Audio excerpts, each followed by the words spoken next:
Hello everyone, मेरे channel में आप सबका स्वागत है। मेरा नाम है मृणालिनी। चलिए देखते हैं आज के इस रीडिंग के माध्यम से यूनिवर्स से आपको क्या मैसेज मिल रहा है। ये रीडिंग आपके लिए गाइडेंस, क्लैरिटी या कंफर्मेशन हो सकता है। तो आपको जैसे रेजोनेट करता है वैसे लीजिए, जितना रेजोनेट करता है उतना लीजिए और बाकी दूसरों के लिए छोड़ दीजिए।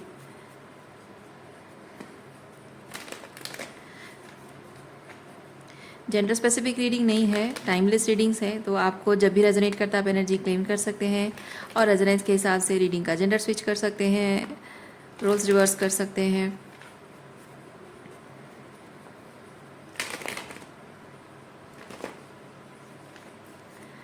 चलिए ग्रैटिट्यूड के साथ, अनकंडीशनल लव के साथ, सरेंडर के साथ शुरुआत करते हैं आपकी रीडिंग। देखते हैं आपके लिए क्या मैसेज है।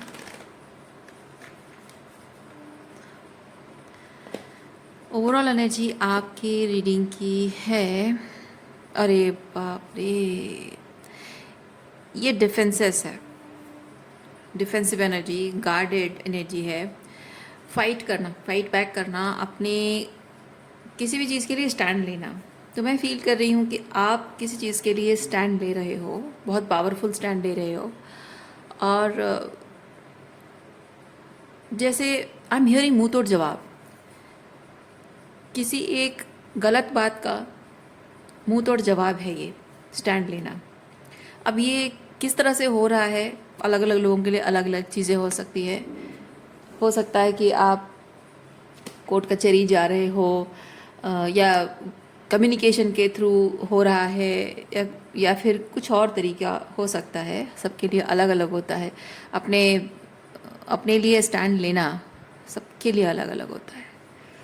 और ये जिन लोगों के खिलाफ आप खड़े हैं वो आपके अपने ही हैं, आपके खुद के घर वाले ही हैं।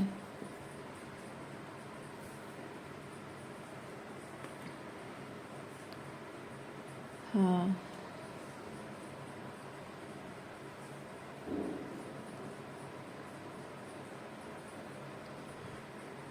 आपके घर वालों को ये चीज़ लगता है कि हमारे प्यार में बस खाली कमियां निकालना इसको आता है, या ये सिर्फ हमसे छुटकारा, दायित्व से, रिस्पॉन्सिबिलिटी से छुटकारा पाना चाहती है और शायद इसीलिए ये सब चीज़ें कर रही है। पर जो सच है उस सच को वो एक्सेप्ट नहीं करना चाहते हैं। जब भी आप उनको वो सच बताते हो कि आप किस चीज़ के लिए स्टैंड ले रहे हो, आप अपने घर परिवार के लोगों के खिलाफ स्टैंड ले रहे हो, आप अपनी जिम्मेदारियों से नहीं भाग रहे हो, बल्कि आप एक सच के लिए स्टैंड ले रहे हो।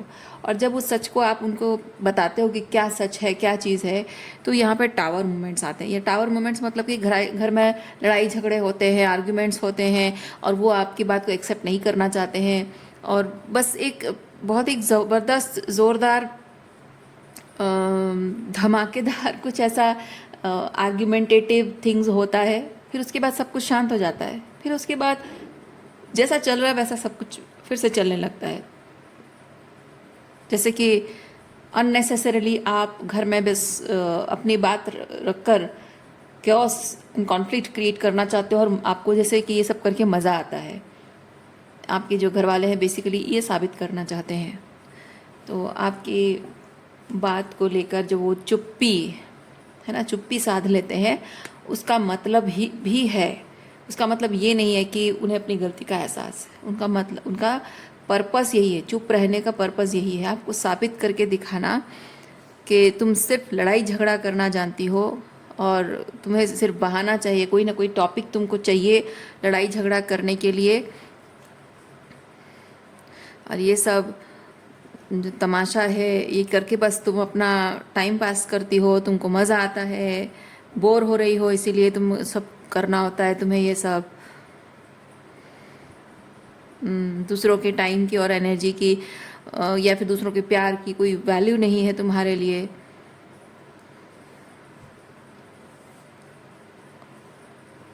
ओके, ये मुझे लगा कि आपको दिख रहा है ये कार्ड्स, ये एक्चुअली ये डेक के नीचे से ऐसे स्लिप करके आया है, तो मैं इसलिए दोनों को निकाल रही हूँ।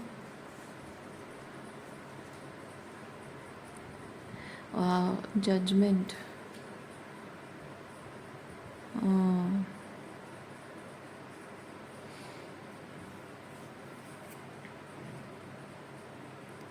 देखिए ये चीज़ होता है ना कि आप न्याय चाहते हो और हर हाल में आप जीतना चाहते हो, उनको ये चीज़ लगता है। आप जिस चीज़ में न्याय चाहते हो या आपको लग रहा है कि आपकी बात सही है और उनको लगता है कि आप सिर्फ जीतना चाहते हो, इसीलिए रिश्तों में मतलब एक एक चीज़ ऐसा है ना कि रिश्तों में थोड़ा बहुत अनबन, लड़ाई झगड़ा, किसी चीज़ को लेकर छोटी मोटी बहस हो जाती है, लेकिन उसके बाद सब कुछ भूल भाल कर फिर से नॉर्मल रहना, यही परिवार में चलता है और यही चलना चाहिए। लेकिन आप ये जो बात है इसको लेकर बहुत टाइम से लेकर बैठे हुए हो। ये क्वीन ऑफ सॉर्ड्स की एनर्जी आपकी ड्रॉप होती नहीं है, बाउंड्रीज आपकी ड्रॉप नहीं होती है। ये तलवार आपकी जो ऊंचा रखा हुआ है ना, वो नीचे होता नहीं है। यानी कि आप जब तक ये तलवार ऊंचा है, मतलब कि आप अभी भी अपनी उसी बात को लेकर अड़े हुए हो। तो अगर इस बात को लेकर वो समझ रहे हैं कि ये एक वॉर है, तो उनके हिसाब से ये वॉर अभी भी चल रहा है, ख़त्म नहीं हुआ है। भले ही एक्टिव नहीं है, बट कोल्ड वॉर भी चल रहा है, कोल्ड वॉर भी हो सकता है। पर एनीवेज आप होल्ड करके रख रहे हो उस वॉर को, आप अभी भी जारी है दिखाने की कोशिश कर रहे हो, ऐसा उनको लगता है। क्योंकि आपको लगता है कि आपकी बात सही है और आपकी बात ही मानी जानी चाहिए।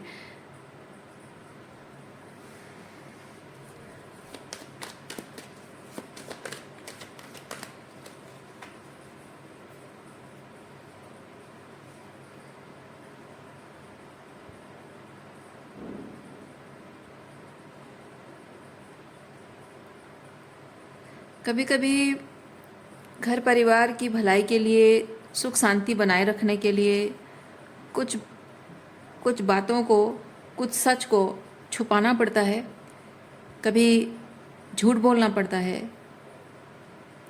कभी कुछ गलत चीज़ को भी इग्नोर करके जीना पड़ता है। और आपके जो घर वाले हैं वो वही चाहते हैं कि आप इसी सिस्टम को उनके साथ फॉलो करते रहो, ये प्रथा जारी रखो, वो चाहते हैं।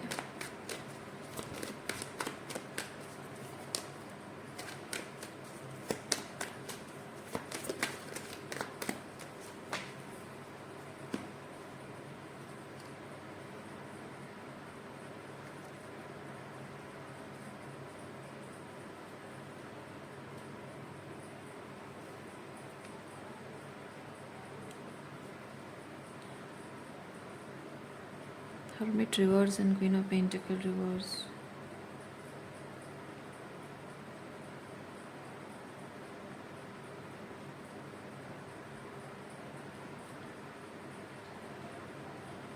आपके जीवन में क्या चल रहा है ये लोग ये जान नहीं पाते हैं। हो सकता है कि financially are not doing well right now, still आप कैसे मैनेज करते हो उनको नहीं पता है। आपके पास हो सकता है कि इस वक्त आपके पास अकेले रहने के लिए वो सारे सुख सुविधाएं और साधन सब कुछ नहीं है, फिर भी आप एनी हाउ कैसे मैनेज कर ले रहे हो। क्योंकि हर्मिट अपराइट क्या होता है ना कि आप कुछ टाइम के लिए सबके नज़रों से गायब हो जाते हो। गायब मतलब फिज़िकली नहीं, हो सकता है फिज़िकली भी, जैसे कि नॉट इनविजिबल। आई होप आप बात समझ रहे हो। जैसे कि आप ज़्यादा से ज़्यादा टाइम घर पे बिताते हो, पढ़ाई पे ध्यान दे रहे हो, या फिर जॉब इंटरव्यू के लिए या हायर कोई स्टडीज़ कर रहे हो, उसके लिए प्रिपेयर कर रहे हो। ये हर्मिट वैसी एनर्जी है, जब कुछ बहुत ही ख़ास आपके जीवन में हो रहा था उस वक्त आपका पूरा कंसंट्रेशन एक ही चीज़ पर रहना चाहिए, तब हर्मिट होता है। तो ऐसी एनर्जी है आपकी, लेकिन sometimes you come out of your hermit energy, but still आपकी ज़िंदगी में क्या चल रहा है ये उनको बेयर मिनिमम पता चलता है, जिससे कि उनको कोई ख़ास फ़ायदा नहीं होता है, मज़ा नहीं आता है उनको। मज़ा क्यों कह रही हूँ, क्योंकि they want to gossip about you, criticise करना चाहते हैं आपके बारे में, कुछ भी एनालाइज करना चाहते हैं आपकी ज़िंदगी को। मतलब ये हर्मिट रिवर्स मुझे बेसिकली चीज़ बता रहा है कि आप भले ही अपने सच के साथ खड़े हो, स्टैंड ले रहे हो, लेकिन आप ऐसा नहीं कि आप बस आपकी बात मानी नहीं जा रही तो आप मुंह फुला कर चले गए, डिस्टेंट हो गए और उसी घर में आप अलग कमरे में जाकर रहते हो और उनसे बातचीत नहीं करते हो, टोटली एकदम साइलेंट, कोई कन्वर्सेशन नहीं, कोई एनर्जी एक्सचेंज नहीं, एकदम से मतलब जैसे पता चल जाना इंसान को कि ये गुस्से में है, वैसी वाली एनर्जी नहीं है। कि ये दोनों कार्ड्स अपने आप में ये चीज़ बताता है कि आप बातचीत ज़रूर करते हो लेकिन कम बात करते हो, जितना ज़रूरी है सिर्फ उतना बात करते हो, और आपकी बातों में सिर्फ सच्चाई होती है, आपकी बातों में सिर्फ टू द पॉइंट कन्वर्सेशन होता है, कोई इमोशनल वार्मथ नहीं, कोई कोल्डनेस भी नहीं होता है। हाँ, वो आपको आपके इस तरह के बिहेवियर को अगर वो कोल्ड समझते होंगे तो समझते होंगे, पर आप अपनी तरफ से कोई कोल्डनेस नहीं कि वार्मथ भी नहीं, नॉर्मल जितना ज़रूरी है बस उतना ही बात करते हो, जब ज़रूरी ना हो तो बोलते भी नहीं हो। तो ये वैसी एनर्जी है। इसलिए अगर आप सिंपली क्वीन ऑफ सॉर्ड्स की एनर्जी में होते और जब भी आप उनसे मतलब उनका आमना सामना हो रहा होता आपसे, तो आप इट विल बी लाइक अगर वो आपसे पूछे कि तुमने खाना खाया तो आप जवाब नहीं दोगे, या फिर आप कहोगे कि आप उससे क्या मतलब है, दिस काइंड ऑफ एनर्जी। ठीक है, ये क्वीन ऑफ सॉर्ड्स ऐसे बोल सकती है। लेकिन अगर हर्मिट उसके साथ है तो अगर आपको पूछे कि तुम कहाँ थी, या तुम खाना नहीं खाया, या खाना खाया नहीं खाया, तो आप कहोगे हाँ मैंने खा लिया। मतलब ये टोन भी आपका ऐसा है जो नॉर्मल साउंड कर रहा है, but you don't want to get bothered by them. तो आपने बस बात छोटी सी रखी और उनको सिर्फ जता दिया कि they don't have to be worried about you. उसे आपने जताया भी नहीं कि तुम अगर मेरे साथ वो वाइब्रेशनल मैच नहीं हो या कॉन्शियसनेस मैच नहीं है तो तुम्हें मेरी परवाह करने की ज़रूरत क्या है, आपने जताया भी नहीं। तो सामने वाले को ना बोलने का कोई मौका नहीं मिलता है, आपके बारे में गॉसिप करने का कोई मौका नहीं मिलता है लोगों को। This kind of energy.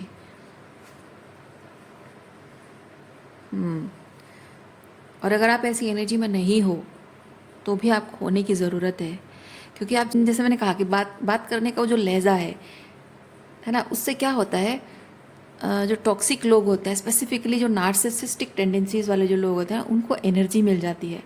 थोड़ा सा रूड तरीके से बात करते हो तो पहला चीज़ वो खुद को विक्टिमाइज़ करने के लिए उनको मौका मिल जाता है, दूसरा आपकी बुराई करने का मौका मिल जाता है ना। और जो दूसरे म्यूचुअल पीपल हैं, म्यूचुअल लोग जो हैं, उनके सामने आपकी बुराई करके, अपने आप को विक्टिमाइज़ करके, आपकी कहानी को अपने तरीके से दिखाकर वो अपने फेवर में उन लोगों को ले लेते हैं। उससे उनको फ़ायदा हो ना हो, आपको नुकसान ये होता है कि आपकी जो अच्छे खासे कनेक्शन है वो भी टूट जाते हैं लोगों के साथ। मतलब मैं नहीं कह रही हूँ कि बहुत बड़ा लॉस है, अगर जो सही मायने में आपका अपना है उसको चाहे आप कुछ भी कोई कुछ भी कह ले वो मानेगा नहीं, वो बात है। लेकिन जो भी थोड़ा बहुत सोशलाइजेशन हो रहा होता है तो वो भी डिस्टेंट हो जाते हैं, डिस्कनेक्ट हो जाता है, क्योंकि लोग आपके बारे में बातें सुन रहे हैं, है ना। ये जो लोग हैं ये कह रहे हैं और वो सुन रहे हैं, मान रहे हैं। तो असल बात यह है कि जो मान लेता है आंखें बंद करके, बस जो सुन रहा है उसी को ही मान लेता है, तो वो एक्चुअली में आपका कोई अपना है नहीं। और जो आपका अपना है वो 1000 लोग 1000 बात कहने पर भी वो मानेगा नहीं, क्योंकि जो आपको सच में प्यार करता है, यानी कि वो आपको सच में समझता है आप ट्रूली कैसे इंसान हैं, तो उसे ज़रूरत नहीं है किसी से कुछ सुनने की, समझने की ज़रूरत नहीं है। So that is another thing. But ये चीज़ है कि धीरे धीरे ऐसा होता है कि सोशलाइजेशन आपकी कम जाती है, और वही लोग जब आपसे थोड़ा जजमेंटल वे में बात करने लगेंगे, इधर उधर की बातें पूछने लगेंगे, मिर्च मसाला लगा के बातें सुनी होगी और मिर्च मसाला और लगा के और भी गॉसिप करके बात बढ़ाए होंगे, आप तक बात पहुंचते पहुंचते और भी कितना मिर्च मसाला लग जाता है ना। तो अब उसको एक्सप्लेनेशन आपको देना नहीं है, बिकॉज कोई मतलब नहीं रहता है। हर्मिट कहता है कि कोई मतलब नहीं है, आप डजंट मेक सेंस कि मैं जाके उनको एक्सप्लेनेशन दूँ, क्यों दूँ मैं, जिसने गॉसिप किया हो तो और भी गॉसिप करेगा और भी बातें कहेगा। तो बेसिकली ये चीज़ होता है कि आपका धीरे धीरे ऐसे करके आपका सोशलाइजेशन बंद हो जाता है और उन लोगों के साथ आपका रिश्ता डिस्कनेक्ट हो जाता है। जो इस टॉक्सिक पर्सन के बारे में हम बात कर रहे हैं, इस पर्सन से रिलेटेड है ना, मतलब आपके म्यूचुअल फ्रेंड्स, ये पर्सन और आपके बीच जो म्यूचुअल फ्रेंड्स हैं, फैमिली मेम्बर्स हैं, रिलेटिव्स हैं, उनके साथ आपका रिश्ता धीरे धीरे ख़त्म हो जाता है। फिर आप लिटरली हर्मिट मोड में चले जाते हो, यानी कि सोलो जर्नी आपकी हो जाती है, अकेले पड़ जाते हो। भले ही आपके आसपास में बहुत सारे लोग हैं, रिश्तेदार हैं, लोग हैं, दिख रहा है, दुनिया को दिख रहा है कि आप बहुत सोशल लाइफ जी रहे हो, और एक्चुअली में आप अंदर ही अंदर बहुत ही हर्मिट एनर्जी में हो, अकेले हो आप। और ये कोई ऐसा हर्मिट ऐसा नहीं होता है कि अकेले में उसको दुख हो रहा है, तकलीफ हो रही है, रोना आ रहा है, वो नाइन ऑफ सॉर्ट्स वाली एनर्जी नहीं है, ये हर्मिट है। हर्मिट मतलब ये बहुत ही बुद्धिमान इंसान है, बहुत ही समझदार इंसान है, विजडम से भरा हुआ इंसान, जिसको समझ में आ रहा है कि मेरा अकेला रहना तो कोई घाटे का सौदा नहीं है, अकेले रहना हर्मिट को समझ में आता है। बुरे लोगों से, गलत लोगों के साथ दोस्ती करने से अच्छा है मेरा अकेले रहना। तो देखिए, मैं अब तक जो बात एक्सप्लेन कर रही हूँ ये आपकी एनर्जी है या नहीं है, अकॉर्डिंगली आप देखिए कि आपके लिए एडवाइस है या फिर कंफर्मेशन है।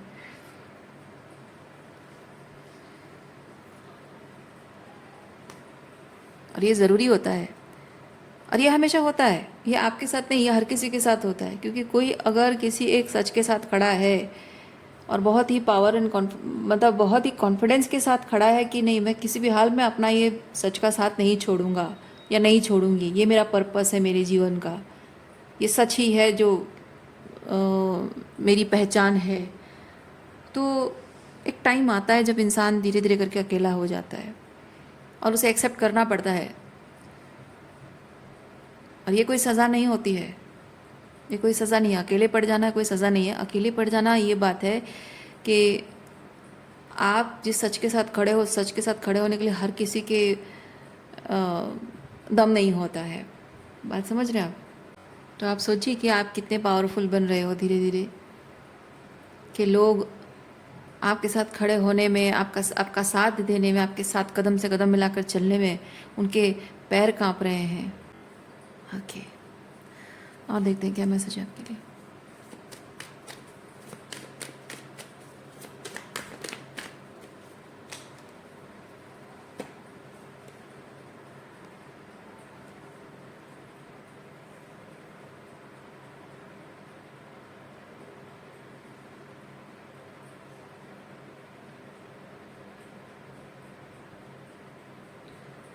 आप जो भी कर रहे हैं उस चीज़ के बारे में, जैसे मैंने कहा कि लोग गॉसिप कर रहे हैं आपकी पीठ पीछे, आपकी बुराई करने के लिए उनको टॉपिक चाहिए, पर अगर उनको कुछ आपके बारे में नहीं भी मिलता इन्फॉर्मेशन, तब भी वो आपकी बुराई करते हैं, क्रिटिसाइज़ करते हैं। पास्ट में आपने जो कब कुछ किया था, क्या कहा था, हर बात को एनालाइज कर रहे हैं। साथ ही एक टाइम था जब आपका और उनका रिश्ता अच्छा चल रहा था, उस वक्त भी जिस प्यार और अपनेपन के साथ आपने उनके साथ रिश्ता निभाया था, उस चीज़ को भी वो सवाल बनाकर बैठे हुए हैं, क्योंकि उनके पास है नहीं कुछ खास बात करने के लिए आपके बारे में, but they want to talk about it. पता है क्यों? मज़े की बात यह है कि अब जब आप उनसे डिस्टेंट हो गए हो, ज़्यादा बातचीत नहीं करते हो, फिर आपके बारे में बात करने की ज़रूरत ही क्या है? क्या उनके पास काम नहीं है? है, बहुत कुछ करने को है, और शायद वो दिन भर बिजी भी रहते होंगे, फिर भी वो टाइम निकाल लेते होंगे आपके बारे में बात करने के लिए। क्यों? सोचिए। गिल्ट। जब एक इंसान एक सच के साथ खड़ा होता है और उसके साथ कोई नहीं होता है, पहले पहले कोई नहीं होता है, एक मास, एक कलेक्टिव, वो लोग एक साथ जुट जाते हैं और आपको गलत साबित करने में लग जाते हैं। और आप जब अकेले हो जाते हो, उनको लगता है कि आपका अकेले हो जाना ही अपने आप में काफ़ी है साबित करने के लिए कि आप गलत हो। क्योंकि एक टाइम बाद आप अपने साथ किसी और को ना देखकर, अकेला पाकर आपका हौसला डगमगाएगा और फिर आप गिव अप कर दोगे, हार मान जाओगे। पर ऐसा हुआ नहीं है, और ऐसा ना होने की वजह से आपका कॉन्फिडेंस देखकर उनको डर लग रहा है। उनको डर लग रहा है कि आप जिस हिम्मत के साथ, डेडिकेशन, कमिटमेंट के साथ खड़े हो, अपने इस सच के साथ खड़े हो, एक ना एक दिन आप ये साबित करके रख दोगे। आपके जज्बे की वजह से, आपके हौसले की वजह से शायद लोग आपका साथ दे देंगे, और आप अगर उन्हें इस तरह से आप अगर हिम्मत करके खड़े रहोगे तो एक ना एक दिन आप सही साबित हो ना हो, आप अपने अराउंड एनर्जी कलेक्ट कर लोगे जो आपको सच सही सही साबित कर देगी। क्योंकि कंटिन्यूअसली एक चीज़ के लिए जब आवाज़ उठा रहे हो और किसी के खिलाफ खड़े हो, तो लोग आपको अगर बहुत टाइम तक आप उसके खिलाफ आवाज़ उठाता हुआ देखेंगे तो आप थक रहे हो, मतलब आपके वो रेजिलियंस आपके अंदर की, आप टायर्ड हो रहे हो फिर भी आप हिम्मत नहीं हार रहे हो। उस चीज़ को देखकर, उस जज्बे को देखकर लोगों को समझ में आएगा वो क्या सच है क्या गलत है, वो नहीं, उनको ये समझ में आएगा कि आप एक चीज़ के लिए गुहार लगा रहे हो, डिमांड कर रहे हो, मांग रख रहे हो, और इतनी निर्दयता के साथ कोई आपकी बात को कैसे इग्नोर कर सकता है, आपको कैसे इग्नोर कर सकता है। और इसी वजह से भले ही लोगों को समझ में ना आ रहा हो सही क्या है गलत क्या है, पर भी इसी वजह से आप अपने अराउंड कलेक्टिव जमा कर लोगे। आप अपने मतलब आपके अराउंड लोग जमा हो जाएंगे, आपको सिंपथी दिखाते हुए जमा हो जाएंगे, और फिर जो वो खुद को विक्टिमाइज़ कर रहे थे फाइनली वो विलियन की तरह दिखने लगेंगे। और वो चाहे कितनी भी कोशिश कर लें अपने आप को विक्टिम साबित करने की, जो पहले वो करते रहे हैं, लेकिन जब पूरी कलेक्टिव जो आपके अराउंड जुट जाएगी आप पर सिंपथी रखते हुए, वो कलेक्टिव ही जब आपके लिए न्याय मांगने लगेगी, वो अपने आप विलियन साबित हो जाएंगे। और इसी बात से इनको डर लगता है। ओके और वो जान गए हैं कि ये जो आप कर रहे हो एक ना एक दिन आप सक्सेसफुल हो जाओगे। और वो जो सोच रहे थे सब कुछ उनके हाथ में है, पावर उनके हाथ में है, उनको समझ में आ रहा है कि it is slipping from their hand the power and the control.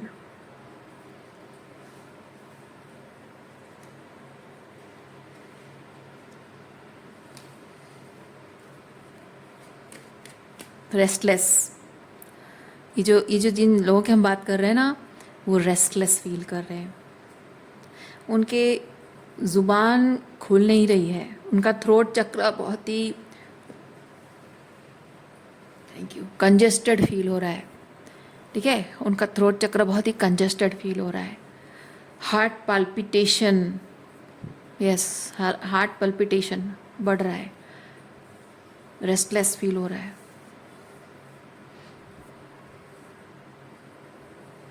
मतलब उस तरह की एनर्जी है। I am not telling you in a diagnostic way, just मैं एग्जाम्पल, मतलब होता है ना कभी इंसान जब गलत करता है उसका साबित होने लगता है तो वो इंसान कैसे घबरा जाता है, एग्जैक्टली वैसे टाइप की एनर्जी है।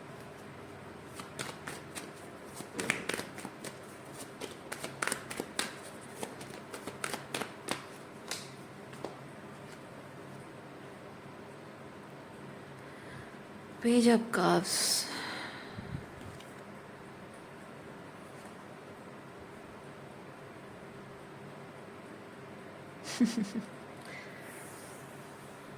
जो आपके साथ करके वो गए हैं उन्हें लगा था कि वो पहले खुश थे, उन्हें लगा था कि वो सर्टन रिजल्ट मैनिफेस्ट करने की कोशिश कर रहे हैं जो उनके ईगो को सेटिस्फाई करेगा। लेकिन अब उनको समझ में आ रहा है कि उन्होंने जो किया है उस चीज़ से उन्हें कुछ मिलने वाला नहीं है, कोई खुशी नहीं मिलने वाली, कोई संतुष्टि नहीं मिलने वाली है, कोई ईगो ग्रेटिफिकेशन नहीं होने वाला है, और ना ही कोई रिकग्निशन उनको मिलने वाली है, ना कोई अप्रिसिएशन मिलने वाला है, क्योंकि वो अब खुद ही खुद को अप्रिशिएट करना बंद कर चुके हैं। समझ रहे हैं आप? वो खुद ही खुद को अप्रिशिएट, जो उन्होंने किया है ना, जो हरकतें की हैं, अब खुद ही खुद को अप्रिशिएट करना वो बंद कर चुके हैं। उनसे होता नहीं है, खुद ही खुद को अप्रिशिएट कर नहीं पाते हैं, वो कोई भी एक्सक्यूजेस नहीं दे पाते हैं। उन्होंने जो किया है, जो कहा है, उस बात को सही साबित करके उसके बारे में अच्छा फील करेंगे, उसके लिए जो एक्सक्यूजेस दिया करते थे, जो जस्टिफिकेशन दिया करते थे, अब वो उनके मुंह से निकल भी नहीं रहा है। उनका अंतर्मन भी कह रहा है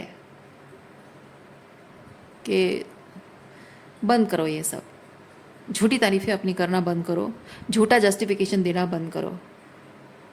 कब तक इस गलत चीज़ को, मतलब क्या कहते हैं,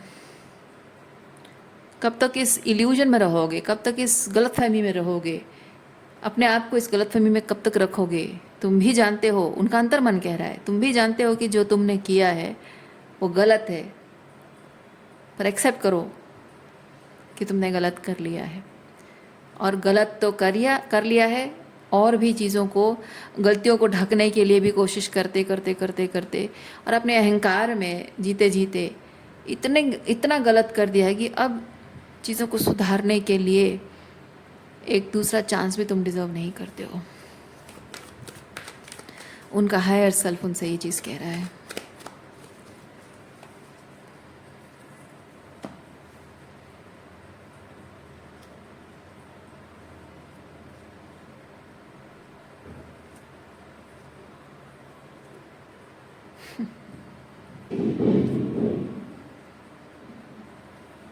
वो आना चाहते हैं, क्योंकि ये एक्शन है, ये भी एक्शन है।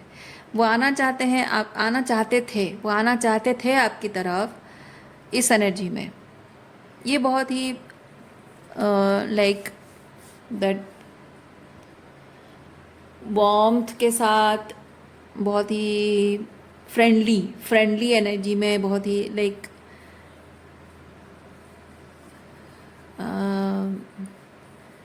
एक्साइटेड एनर्जी, थोड़ी फ्रेंडलीनेस होगी, थोड़ा वार्मथ होगा, सम एडवेंचर टाइप की एनर्जी। जैसे जैसे होता है किसी के बर्थडे पे आप जा रहे हो, वो कितनी खुशी होती है ना, अपने किसी फ्रेंड के बर्थडे पे जा रहे हो, अपने बेस्ट फ्रेंड के बर्थडे पे जा रहे हो, कितनी खुशी होती है।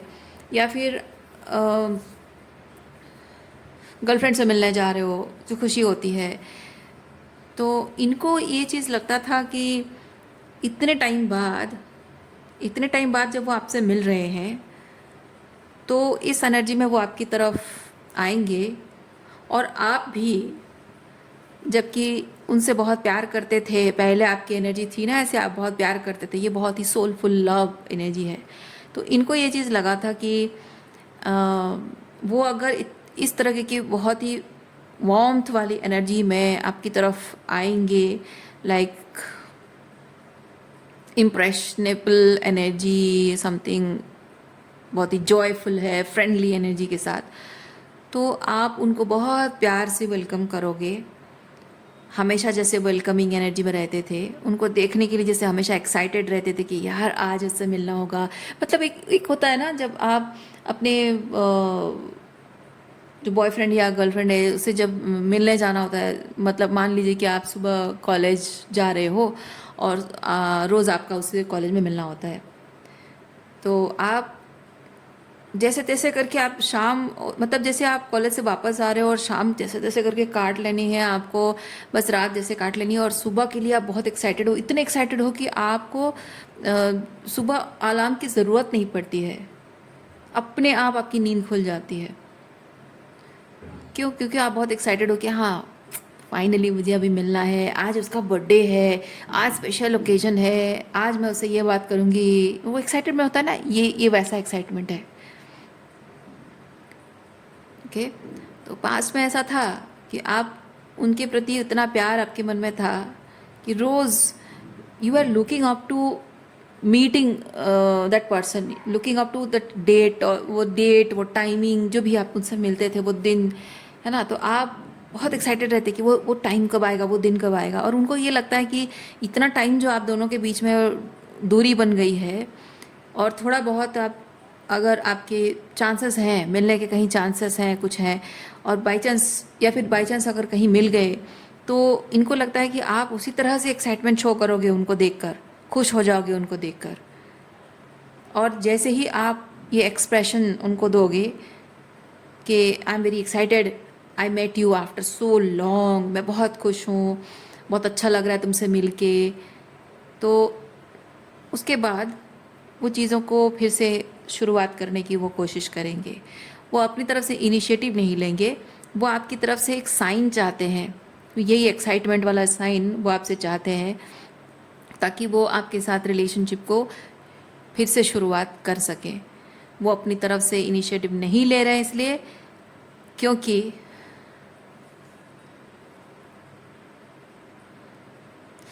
इस रिलेशनशिप में जो कुछ भी हुआ है आज तक, टॉक्सिसिटी, जो कुछ भी गलत हुआ है, उसके बाद रिश्ता उन्होंने नहीं तोड़ा, आपने तोड़ा है। इसलिए उस बात का घमंड, मतलब घमंड उनको है, ईगो हर्ट हुआ है उनको कि रिश्ता आपने तोड़ा है तो इनिशिएटिव भी आप ही लोगे। वो शुरुआत रिकन्सिलिएशन से नहीं होगी। वो मतलब रिकन्सिलिएशन मतलब वो बातचीत करना, अकाउंटेबल, वो सीरियस कन्वर्सेशन से नहीं होगा, बल्कि इस तरह से कि आप बस सिंपली उनके पास जाओगे और उनसे प्यार मतलब प्यार से उनसे बात करोगे। मे बी सम गिफ्ट्स और समथिंग, या प्यार भरा वो जेस्चर है, वो पहले जैसा उनको देख उनको उनको उनसे मिलकर जो एक्साइटमेंट हुआ करता था, है ना, उस तरह की एनर्जी शो कर दो कि बस उसी में ही वो खुश हो जाएंगे और आपको माफ़ कर, वो ऐसा चाहते हैं। Okay, give me a second, मैं कार्ड्स को थोड़ा अरेंज करती हूँ, फिर मैं आपको नेक्स्ट कार्ड्स दिखाऊंगी।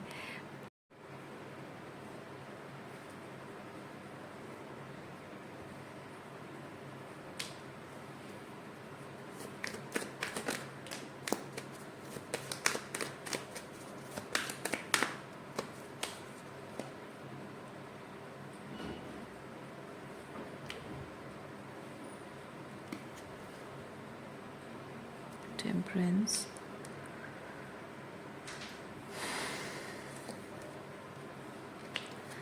Queen of Wands,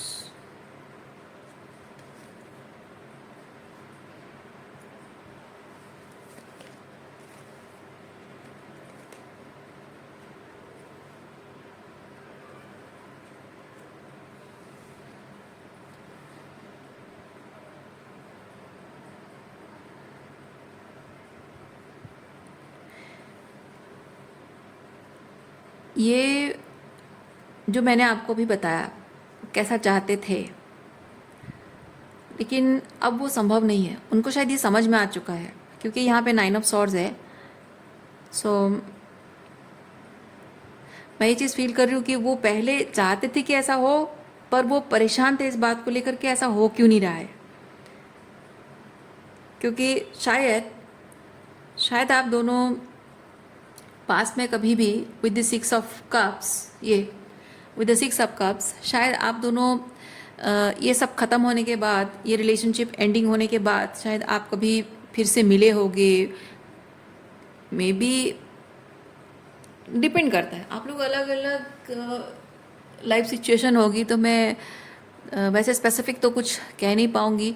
तो हो सकता है आप में से कोई एक ही वर्क प्लेस हो, या फैमिली रिलेटिव्स हो, फ्रेंड्स म्यूचुअल हो, या फिर एक ही शहर को बिलोंग करते हो, या एक ही नेबरहुड में रहते हो, या फिर एक ही रास्ते से होकर गुजरते हो, या फिर कोई एक कॉमन मार्केट प्लेस है।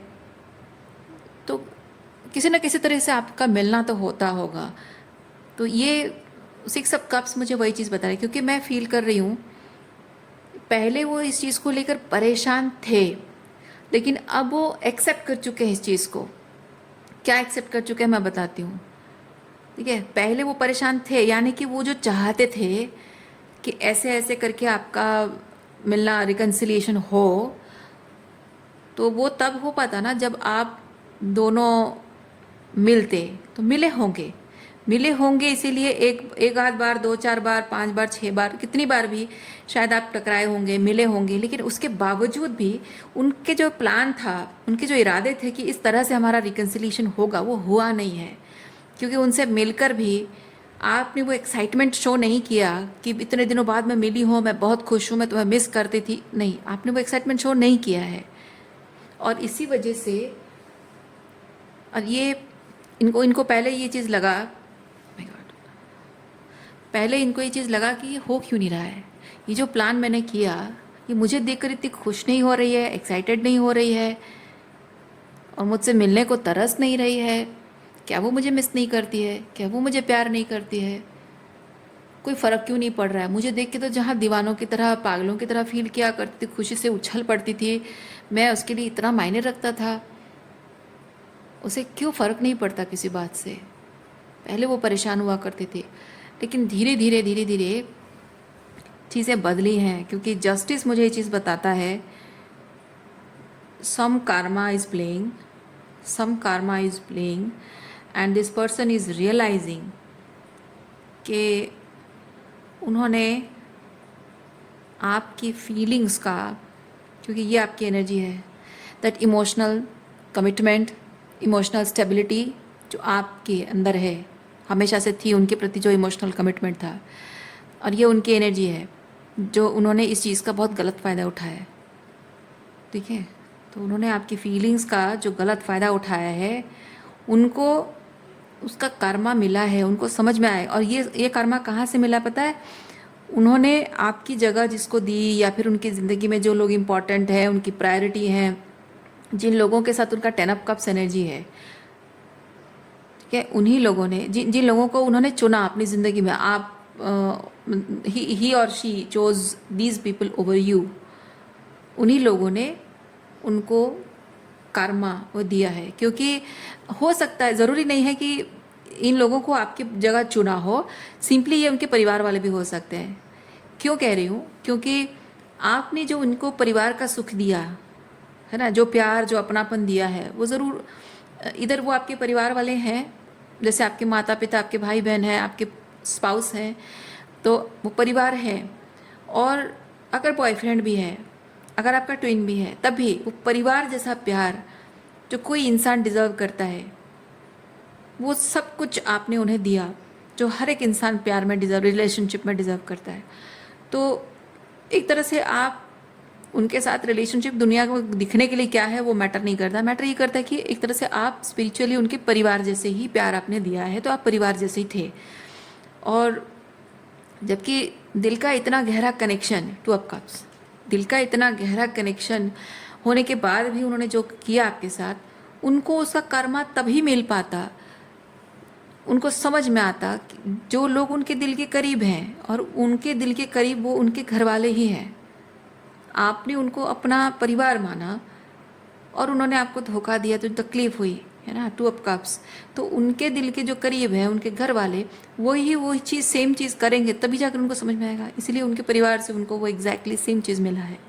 जो दिल के जितने करीब है वो उतना हर्ट कर रहा है, तब उनको समझ में आया, मतलब आपने उनको अपने दिल के कितने करीब रखा था, और उन्होंने जो किया वो कैसा फील होता है। जो फीलिंग्स आपको दी थी ना, एग्जैक्टली वही उनको मिल रहा है। देखिए, जो पॉइजन, जो पोशन ऑफ पॉइजन उन्होंने आपको दिया था, उन्हें वही चीज़, ये बेसिकली यहाँ एंजल है, तो मुझे पॉइजन शब्द नहीं कहना चाहिए, मुझे कहना चाहिए कि जिस मैटर को लेकर, रिलेशनशिप एस्पेक्ट में जो मैटर को लेकर आपकी हीलिंग हुई है, एग्जैक्टली उसी चीज़ को लेकर अब उन्हें हील करना पड़ रहा है। मैं वो शब्द कहूँ तो ये एंजल का सम्मान है, बट मैं अगर कार्ड्स को हाथ में ना लेकर बोलूँ, तो जो जहर आपकी भावनाओं में उन्होंने घोला है, एग्जैक्टली वही उनको मिल रहा है।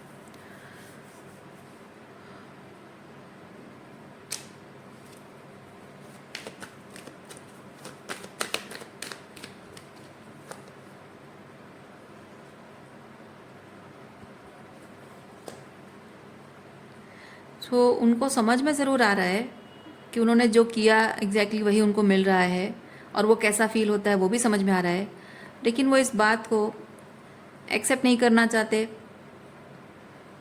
और शायद आपको ये बात बताना ज़रूरी है, क्योंकि मैं इस कार्ड के थ्रू यही चीज़ फील कर रही हूँ कि अगर आपके साथ रिलेशनशिप को मेंड करना है, तो आपको ये सब चीज़ें उन्हें बतानी होंगी, मतलब उन्हें आपको ये बताना होगा कि ऐसा ऐसा चीज़ मेरे साथ हुआ, और तब जाके मुझे समझ में आया कि मैंने तुम्हारे साथ क्या गलत किया।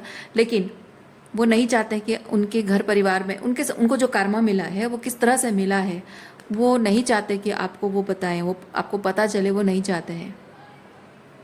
और जब तक वो ये चीज़ आपको एक्नॉलेज नहीं करेंगे, हो सकता है कि वो आपके लिए चाहे कोई भी एफर्ट्स करें, आप शायद नहीं समझ पाओगे कि वो जेन्युइन एफर्ट्स हैं। आपको शायद वो मैनिपुलेशन लगेगा, माइंड गेम लगेगा,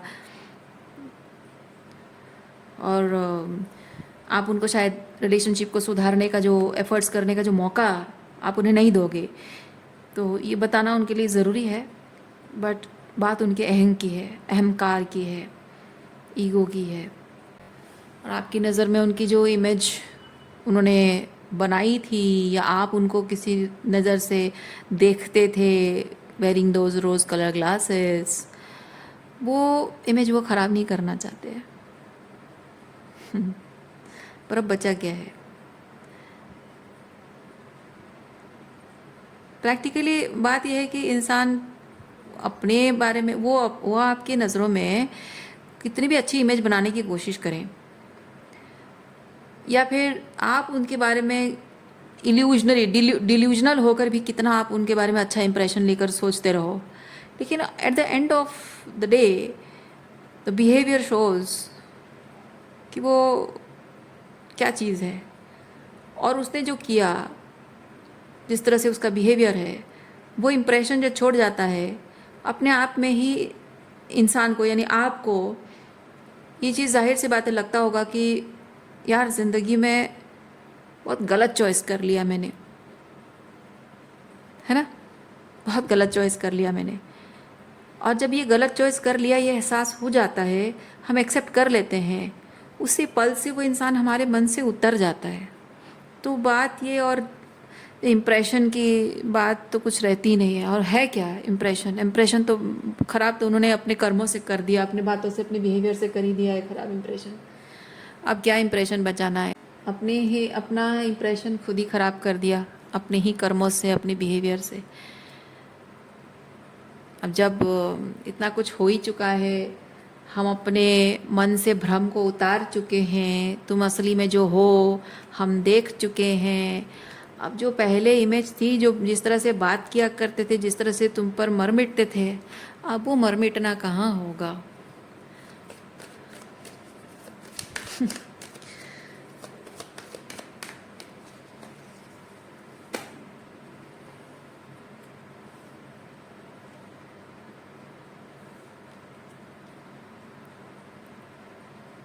यूनिवर्स आपको कह रहा है कि इस रिलेशनशिप में रिकन्सिलिएशन की उम्मीद ना रख के यहीं ख़त्म है ये रिश्ता, ये सोचकर आगे बढ़ जाना आपके लिए सही है। यूनिवर्स आपको ये चीज़ कह रहा है। बाकी आपकी मर्ज़ी, आप अगर रिकन्साइल करना चाहते हो, इंतज़ार करना चाहते हो, आपकी मर्ज़ी। पर वही चीज़ है ना कि जो इंसान एक बार मन से उतर जाता है, वो चाहे आकर माफ़ी मांग ले, हाँ चलो ठीक है हम उसे माफ़ भी कर देंगे, लेकिन उसे दूसरा मौका तभी दिया जा सकता है जब वो उसके एफर्ट्स जेन्युइन लगें, उसके हर बात जेन्युइन लगे, उसकी हर बात में सच्चाई हो, ईमानदारी हो, वो ओपननेस हो, वो ऑथेंटिसिटी हो, वो वल्नरेबिलिटी हो, वो बताना बहुत ज़रूरी हो। मतलब ऐसा नहीं कि आपको जानना है, नहीं, मैं ये नहीं कह रही हूँ कि आपके लिए जानना ज़रूरी है कि उसने क्या क्या एक्सपीरियंस किया है, नहीं, आपके लिए उसका आपको ये बताना ज़रूरी है कि उसे, मतलब आपको विश्वास हो कि वो जेन्युइनली एफर्ट्स करना चाहता है, जेन्युइनली आपके साथ रिलेशनशिप को सुधारने के लिए वो कोशिश कर रहा है। वो तभी पता चलेगा जब आप जानोगे ये इस चीज़ को कि वो किस तरह के मैस से होकर गुजर कर आया है। क्यों ज़रूरी है? क्योंकि मैं अगर आपको एक थप्पड़ मार दूँ और फिर चली जाऊँ, फिर उसके बाद 15-20 दिन बाद मैं वापस आऊँ और आपसे माफ़ी मांगूँ कि अरे यार मेरे व्यूअर्स, गलती हो गई मुझसे, आपको मैंने थप्पड़ मार दिया, चलो माफ़ कर दो प्लीज़, गलती हो गई, अब आगे से नहीं करूँगी। यकीन करोगे मुझ पे? नहीं करोगे। अगर मैं आपको कहूँ कि यार मैं ऐसे ऐसे करके गई और सच एंड सच सिचुएशन ऐसा आया और ऐसा हुआ वैसा हुआ, तो एक इंसान ने मुझे ऐसा बिहेव किया, वैसा बिहेव किया, मुझे बहुत तकलीफ़ हुई और मुझे तब समझ में आया कि एग्जैक्टली यही चीज़ तो मैंने आपके साथ किया था, तो मेरे साथ हुआ ना, तब जाके मुझे पता चला कि ये चीज़ कितना ख़राब लगा होगा आपको, कितना अपमान हुआ होगा, तो मुझे कैसा फ़ील हुआ। मैं वो चीज़ जब एक्सप्रेस करूँगी तो एक एक शब्द में मैं आपको ये बता रही हूँ कि मुझे समझ में आ रहा है कि जब मैंने आपको थप्पड़ मारा तो आपको कैसा लगा होगा, क्योंकि आप भी इंसान हो, मैं भी इंसान हूँ। थप्पड़ मारने पर आपको जैसी तकलीफ होती है, जैसे अपमान होता है, मुझे भी होगा। तो मैं जब जो एक्सपीरियंस मुझे मिला है, मैं एक एक शब्द एक्सप्लेन करूँगी कि मुझे कैसा फील हुआ, तो आप समझ जाओगे कि आपको कैसा फील हुआ। वो समझने में कोई कमी नहीं रही, और आगे से मैं वो चीज़ आपके साथ नहीं करूँगी। That is the thing. इसीलिए ये ज़रूरी है एक्सेप्ट करना कि व्हाट मैस ही और she has been through. So it's not about knowing the gossip, not, वही चीज़ है। अभी आपके हाथ में है, आप रिकनसाइल करना चाहते हो, नहीं करना चाहते हो, बट यूनिवर्स आपको कह रहा है कि आपके हाईएस्ट गुड के लिए यही चीज़ होगा कि अगर यहाँ पे कोई रिकन्सिलेशन के चांसेस नहीं बन रहे हैं और आपको किसी तरह से भी अगर रिकन्सिलिएशन अगर हो भी रहा है, तो आपको अगर जेन्युइन नहीं लग रहा है, तो you have all the right to end this. So मैं रीडिंग यहीं पे रखती हूँ। उम्मीद करती हूँ इस रीडिंग से आपको कुछ क्लैरिटी मिली हो। मैं आपको नेक्स्ट रीडिंग में मिलती हूँ। अपना ख्याल रखिए, खुश रहिए, बाय।